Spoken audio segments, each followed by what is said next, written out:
Is it possible to do both? For those of you who desire to be your own boss, you probably noticed by now that the journey is not easy. It may be even more difficult if you're currently working a 9-to-5 job. I'm sure you've heard people say, just go for it. You can do both. Just work on your business at night and on the weekends. It sounds so simple, but it's not simple at all. In this video, I'm going to reveal the 3 personality traits required to successfully run a business and work a 9-to-5 job at the same time. And if you like what you learn here, be sure to hit the subscribe button. This is the one and only podcast intentionally designed to push you forward towards the vision you've created for your life. And if you don't have a vision for your life, this is the podcast to help you structure a vision to become the person that God created you to be. And with every episode, my goal is to tell real, authentic, and purposeful stories, not cap, but true stories to help you create a vision for your life and get closer to your purpose. A purpose where you're having a positive impact on those around you and on the world. What I'm getting ready to share here today will be an important lesson for you to keep in mind along your journey. And taking steps towards fulfilling your purpose is going to require you to put in overtime. If you're working a full-time job that is not allowing you the freedom to live out your dream or give an idea a try, trust me, I can relate. I'm currently a full-time employee at a technology consulting company called ETS Solutions. I also run a business called Visionary Writing, and both of these ventures require my full attention and willpower. For a long time, I had the belief that I couldn't effectively do both. I thought that I would have to sacrifice one for the other, but that was until I did the research. I learned that what I was dealing with is completely normal for any entrepreneur to face. Unless an entrepreneur was born rich, they have to start out their journey working for someone else. And despite what social media tells you, it's not a bad thing. If you have the right collection of tools, you'll be able to thrive while working your job until your dream becomes your job. And as I record this episode, I've been working at my job for about a year, and my business is gearing up to release a new project next month. On top of this, I just entered into another business venture with my sister. It's a vegan cookie company, and shameless plug here, my sister has been vegan for 6 years, and she makes the absolute best cookies I've ever tasted in my life.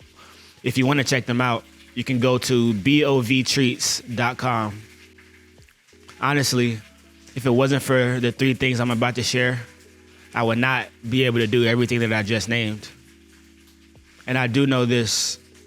These traits have worked for some of the greatest minds that ever existed, and they work for me today. So I strongly believe they'll work for you as well, only if you decide to commit to them. The first thing is this: discipline. When I hired my millionaire business coach and I asked him, how do I build my business while working a 9-to-5? He told me I had to make strict time commitments for my days. You have to make a commitment to yourself that you will work as hard as you can during working hours. And then as soon as working hours are finished, you detach. No overtime, no after-hour emails. Once 5 o'clock hits, you are focused on your business. And I heard someone say a quote that validated my coach's suggestion. I forgot her name, but someone asked her how is she able to do so many things at one time. And she said, I make sure to be where my feet are. That's powerful. Be where your feet are. If you're physically in the office, focus on what's needed from you to be able to do the best work in that office. And if you're home on your computer, focus your mind on executing the work that's needed on that computer. Your mind will throw distractions at you in the form of thoughts, ideas, or potential conversations. But it takes discipline to be able to block everything out. And discipline will help you see your vision through. And before I go any further, I want to stress the fact that none of these 3 traits I share today are easy to implement, nor is the implementation a linear process. You will be tested over and over again and you'll definitely fail at times. But through consistent action in the right direction, you'll begin to build up strength. And now with discipline, you not only have to be disciplined with your time, you have to be disciplined with your finances. One of the perks of building a business or working a 9-to-5 is the advantage of receiving consistent capital. You are your own accountant as an entrepreneur, so you have to act accordingly. You have to make a budget and stick to it. Decide how much you need per month for your most basic necessities and determine how much money you're gonna put aside for your business. That is without starving or ending up homeless, of course. But see, the lack of capital keeps most entrepreneurs away from success. And so if you become disciplined and intentional with your finances early on, that will put you ahead of the game. Now, the second trait is leadership. This is an obvious trait needed to run a business, but not everyone is aware of how it's critical in the workplace also. As an employee, you are a part of a business. Even though it's not your own, you can still learn a lot by taking intentional actions. And I'm not sure if you've heard this before, but you can use your job as practice, and don't feel bad about it. Your job will use you plenty of times, and it's only right to take advantage of your job in return. You can practice your leadership skills by taking on the founder's mentality. And what is the founder's mentality, you ask? Well, the founder's mentality is basically treating your employer as if you're the founder. You care deeply about everything you do within the organization like it's your own. Imagine what this will do for you on a daily basis. Your boss will begin to see it because there's a clear difference between people working for a paycheck and people working because they deeply care about the company. If you're having trouble with this, let me give you some encouragement. The famous investor Naval said this: you have to think like you're the owner, and eventually you'll become the owner. A practical way to begin developing a leadership mindset within the workplace is to find an area where you have interest and take accountability. You will see people fall in line behind you. I'll give you an example from my personal experience. As a part of my role, I am asked to collect testimonials from previous clients.